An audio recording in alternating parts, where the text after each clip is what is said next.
yang begitu luar biasa, doanya memulihkan bangsa Israel. Untuk itu saudara kekasih dalam Kristus Yesus, mari kita lihat di monitor ya. Tema khotbah kita hari ini adalah doa Yeremia. Diambil dari Yeremia pasal 33 ayat yang ke-6. Sekali lagi, tema khotbah kita doa Yeremia. Kita baca bersama saya, saudara kekasih dalam Kristus Yesus. 1, 2, 3.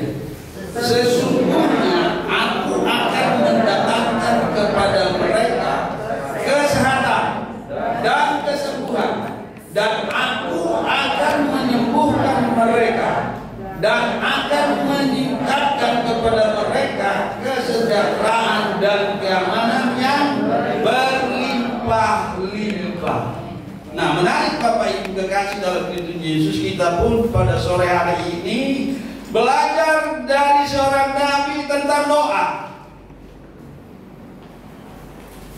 Bapak Ibu kekasih dalam Kristus Yesus, saat Yerusalem dan Yehuda mengalami kerusakan yang hebat akibat daripada serangan bangsa Kasdim, Nabi Yeremia sedang tertawan, sedang dipenjara di pelataran Raja Zedekia, Raja Yehuda.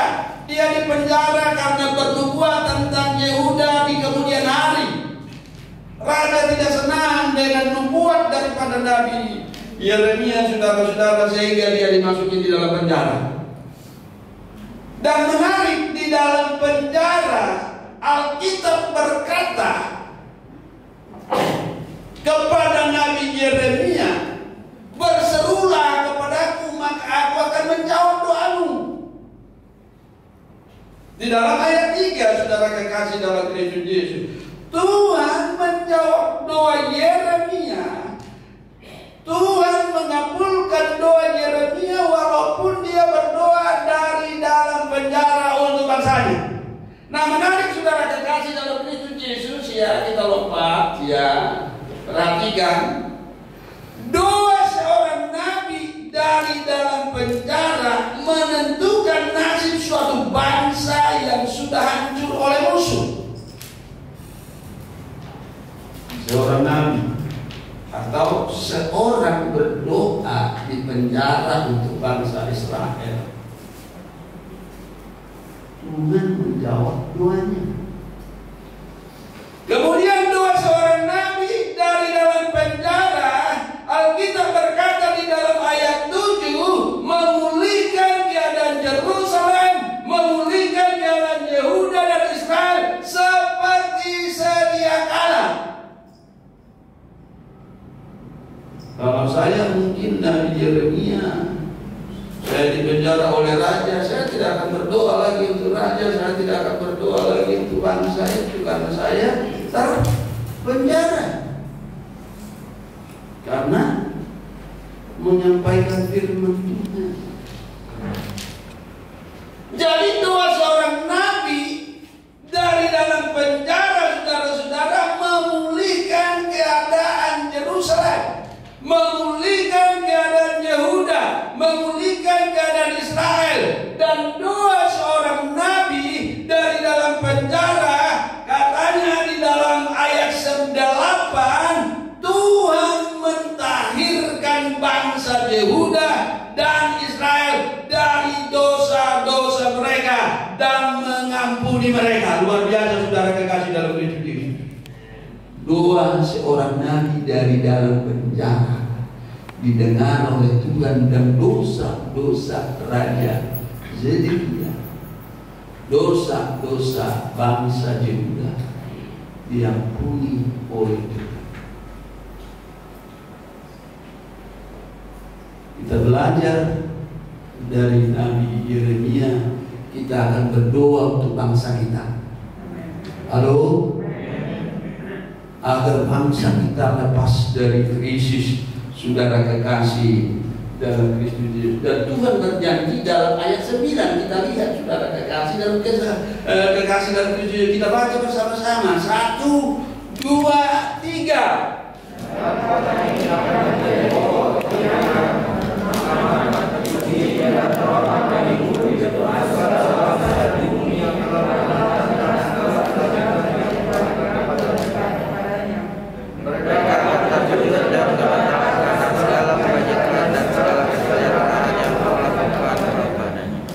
Perhatikan Bapak Ibu, Tuhan berkata, dan kota ini akan menjadi pokok kegirangan. Kota ini akan menjadi ternama.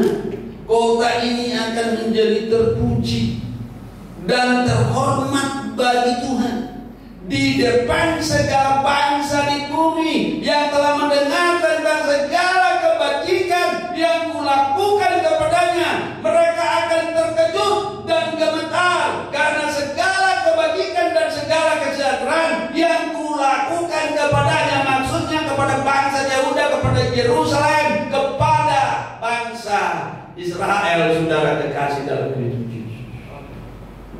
Melalui doa Yeremia.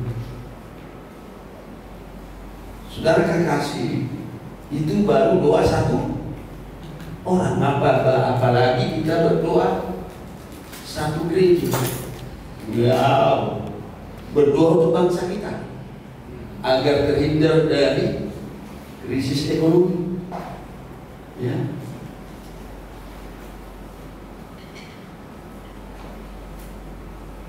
Saya mau menghimbau kita GPI Palembang berdoa secara korporat, saudara kekasih dalam Kristus Yesus, karena saya teringat peristiwa yang terjadi di Mesir.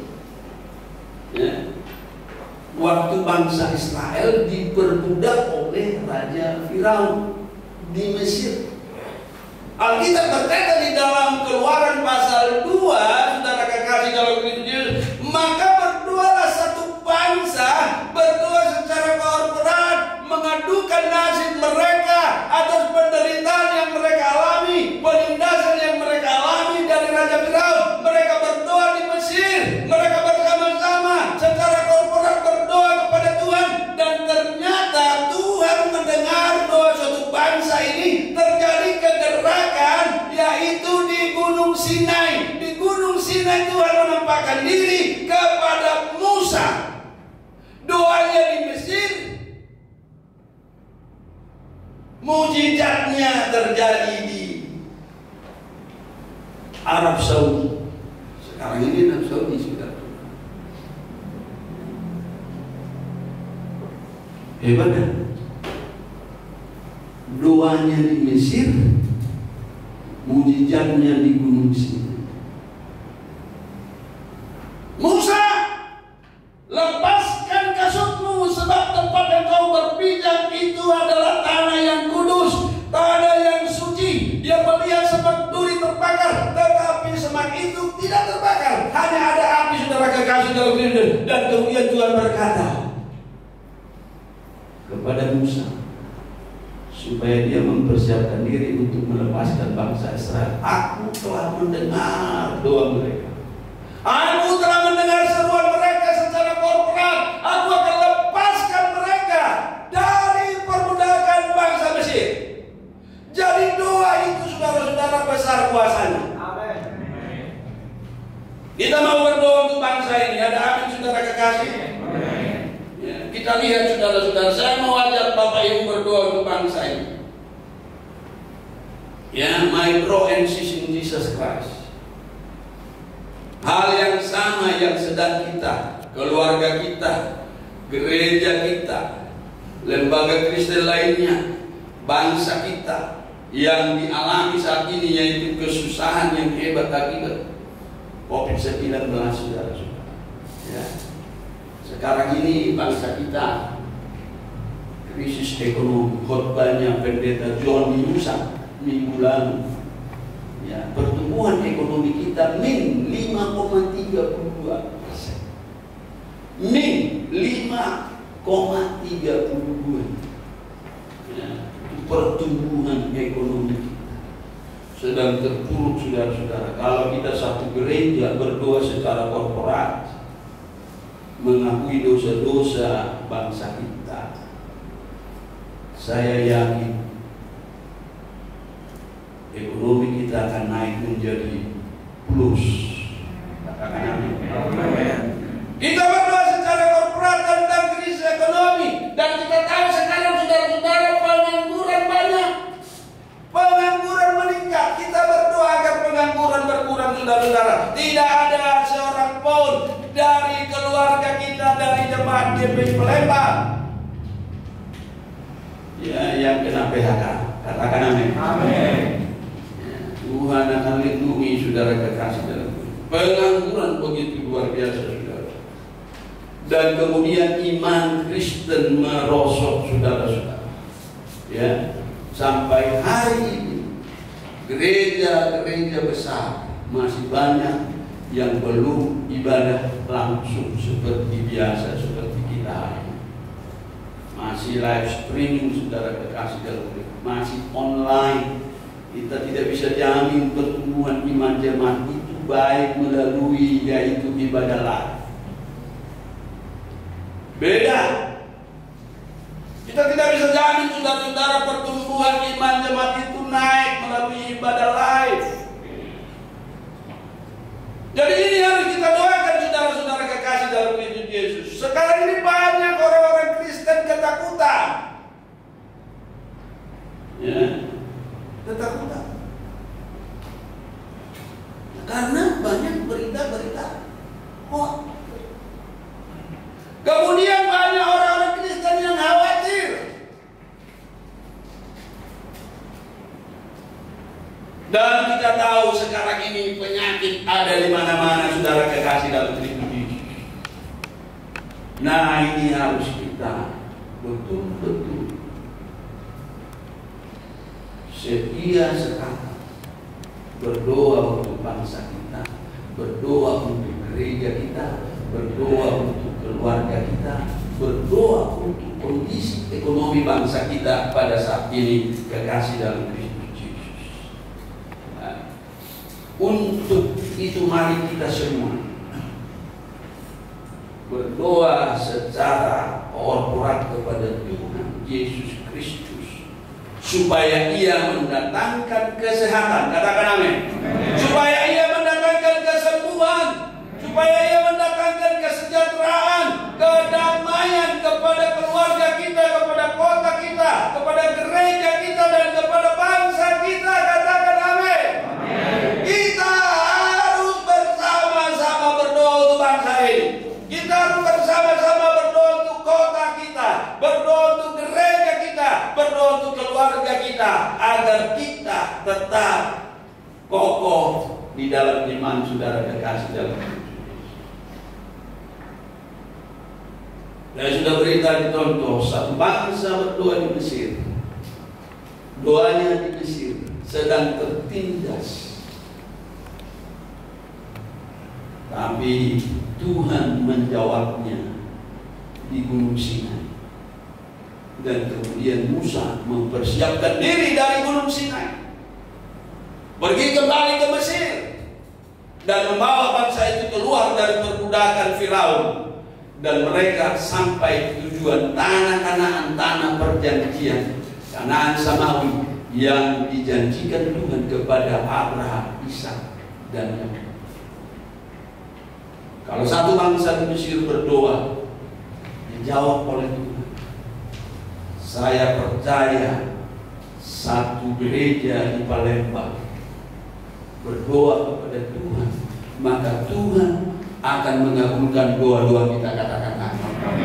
Bapak Ibu kekasih dalam Kristus Yesus, yakin melalui doa kita, ya, Tuhan akan memberkati. Apa itu doa? Nah, doa itu, saudara-saudara, adalah penghormatan kita tertinggi kepada Tuhan, persembahan kita tertinggi kepada Tuhan. Di dalam ensiklopedia Alkitab dikatakan doa itu adalah penghormatan tertinggi manusia kepada Allah yang Maha Kuasa. Persembahan kita yang terbaik untuk Tuhan. Tak karena kita berdoa berarti kita memberikan persembahan yang terbaik kepada Tuhan. Tuhan memberkati kita. Mari kita tutup khotbah ini dengan ayat kunci. Kita bangkit berdiri, Bapak Ibu kekasih dalam Kristus Yesus, di dalam ayat kunci yaitu 2 Tawarik 7 ayat 14. Sama-sama akan kita baca, Bapak Ibu kekasih dalam Kristus Yesus. Sama-sama kita baca 1, 2, 3. Dan umatku yang atasnya namaku disebut. Saya ulangi, 1, 2, 3. Dan umatku yang atasnya namaku disebut merendahkan diri, berdoa dan mencari wajahku, lalu berbalik dari jalan-jalannya yang jahat, maka aku akan mendengar dari surga dan mengampuni dosa mereka serta memulihkan negeri mereka. Tuhan akan memulihkan negeri kita apabila kita berdoa bersama-sama untuk bangsa dan negara kita. Tuhan Yesus memberkati kita. Amin. Hari ini Ibu Marta memimpin